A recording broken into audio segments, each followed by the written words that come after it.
중국이 석탄 생산을 미친 듯이 높이면서 그간 잠잠했던 미세먼지 수치가 치솟고 있습니다. 중국은 탄소 중립을 외치면서 왜 석탄을 포기하지 못하는 걸까요? 안녕하세요. 세상의 모든 지식들을 재밌고 쉽게 풀어드리는 네오의 지식창고입니다. 중국발 미세먼지의 공습이 다시 시작됐습니다. 베이징 등에서 미세먼지가 대거 넘어와 한반도 대부분을 뒤덮었습니다. 중국 당국이 전력 부족 사태를 타개하고자 석탄 사용량을 늘리고 있어 한국은 올해도 겨울철 미세먼지 대란을 피하기 어려울 것으로 보입니다. 그래서 저도 집안에서 미세먼지 측정을 해보니 PM2.5 기준, 즉 초미세먼지 수치가 140이 넘더라고요. 와우! 간만에 한동안 구석에 모셔두었던 공기청정기까지 돌렸습니다. 다행히 지금 비가 내리면서 미세먼지 수치가 낮아지고 있는데요. 그간 미세먼지 걱정 안 하고 살았는데 이게 웬 날벼락인지.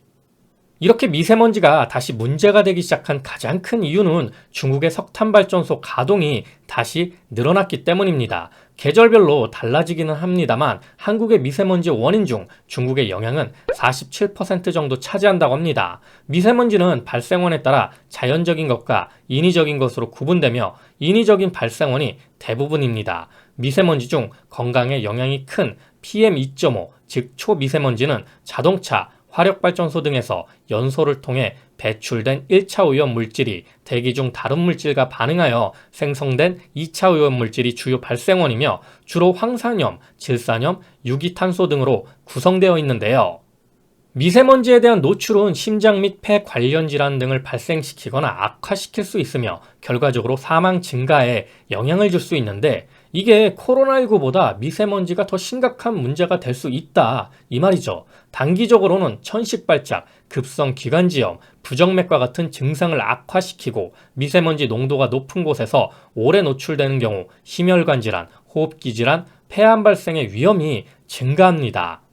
미세먼지가 체내에 들어오면 체내 여러 장기에 활성산소를 공급하여 세포 노화를 촉진한다고 하니 여성분들의 적이나 마찬가지입니다. 또 염증 반응을 촉진하여 조직 손상을 가져옵니다. 이러한 작용은 혈류로 따라 전신에서 작용하므로 미세먼지의 영향은 단지 호흡기에 그치지 않고 신체 다양한 장기에 영향을 미칠 수 있다는 점에서 무서운 겁니다. 특히 임산부, 영유아, 어린이, 노인, 심뇌혈관 질환자, 호흡기 알레르기 환자 등과 같은 민감군은 미세먼지 노출에 대한 위험이 더 큽니다.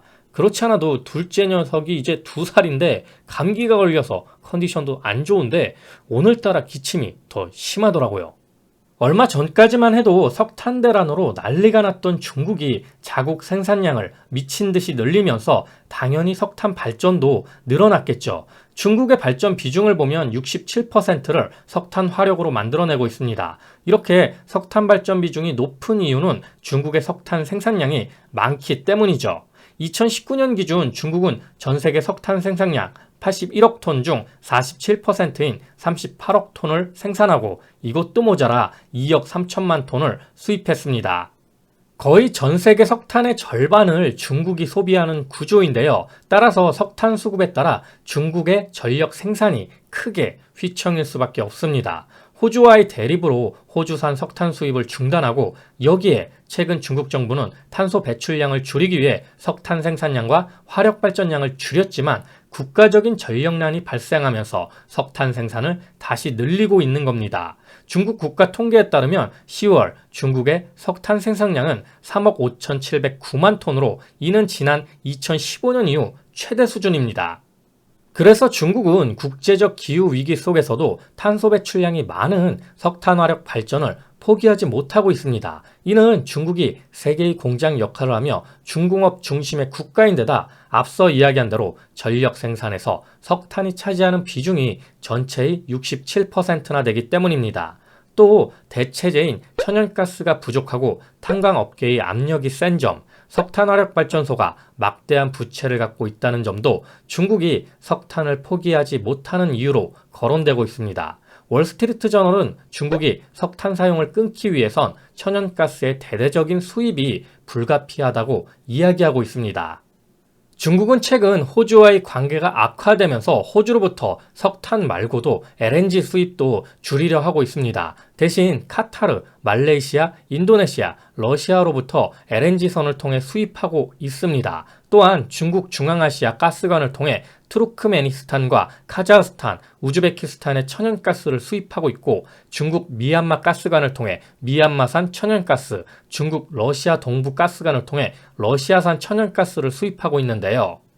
그럼에도 중국은 천연가스 공급량보다 수요량이 더 높기 때문에 충분한 양의 천연가스를 확보하지 못하고 있는 실정입니다. 이를 보완하기 위해 최근 중국은 원자력발전소 건설을 크게 늘리려고 하는데, 원자력발전소를 지금부터 건설한다고 해도 이를 가동하기까지는 약 10년이 걸린다는 점에서 당장 급한 불을 끄기에는 어려울 겁니다. 그렇다고 당장 천연가스 수입을 늘리기에도 LNG 발전소를 짓는 데만 3년이 걸린다는 점에서 또 어려운 일이 될 겁니다. 결국 급한 대로 석탄 생산량을 늘리는 것이 중국으로서는 가장 최선의 선택이 된 거겠죠. 그렇기에 겨울이 다가올수록 한국의 미세먼지 농도는 더 나빠질 것으로 예상이 됩니다. 왜냐하면 겨울철에는 북서풍이 부는 데다가 대기 정체의 영향으로 고농도 미세먼지가 지상에 더 오래 머물고 난방으로 인해 미세먼지가 더 많이 발생하기 때문입니다. 이렇게 미세먼지가 치솟자 정부는 11월 21일부터 인천과 충남에 석탄화력발전소 35개의 운영을 중단하거나 줄이기로 결정했습니다. 하지만 내부 단속을 잘한다고 뚫린 하늘까지 단속할 수는 없는 노릇입니다. 예전에 중국에서 넘어오는 미세먼지 막겠다고 서해에 인공비로 커튼 친다고 생쇼를 하기도 했죠. 이게 상식적으로 되겠어요? 바다가 얼마나 넓은데 이거 누가 하자고 했냐? 이런 전설 같은 이야기가 중국에도 있었습니다. 중국도 미세먼지 잡는다고 겁나 큰 야외 공기청정기를 설치했는데 이건 사실 인공비보다 더 미친 짓이죠. 결국 근본적인 문제로 볼 때 중국의 석탄 발전 비중이 늘어날수록 한국의 하늘은 미세먼지로 뒤덮인다는 점에서 중국이 하루빨리 석탄을 버리고 탄소 중립에 힘쓰기를 기대해야 할 것 같습니다. 아니, 기대가 아니고 기도를 해야 하나? 오늘은 중국이 석탄을 포기할 수 없는 이유에 대해 알아보았는데요. 중국이 석탄 비중을 줄이려면 천연가스 도입을 늘려 LNG 화력 발전을 늘리거나 원자력 발전소를 늘려야 하는데, 이는 최소 3년에서 10년이 걸리는 일이기 때문에 앞으로 최소 2, 3년은 중국 덕분에 지금과 같은 미세먼지 속에서 살아야 할 겁니다. 이거 미세먼지 관련주가 또 급등할 수 있겠네요. 아무튼 코로나19도 예방해야겠지만 미세먼지 때문에라도 외출 시 마스크를 철저히 착용해야겠습니다. 자, 오늘도 내용이 재밌고 유익하셨다면 구독과 좋아요 꼭 부탁드립니다. 이렇게 항상 네오의 지식창고를 애청해 주셔서 감사드리고요. 오늘 하루도 좋은 하루 되시길 기원하겠습니다.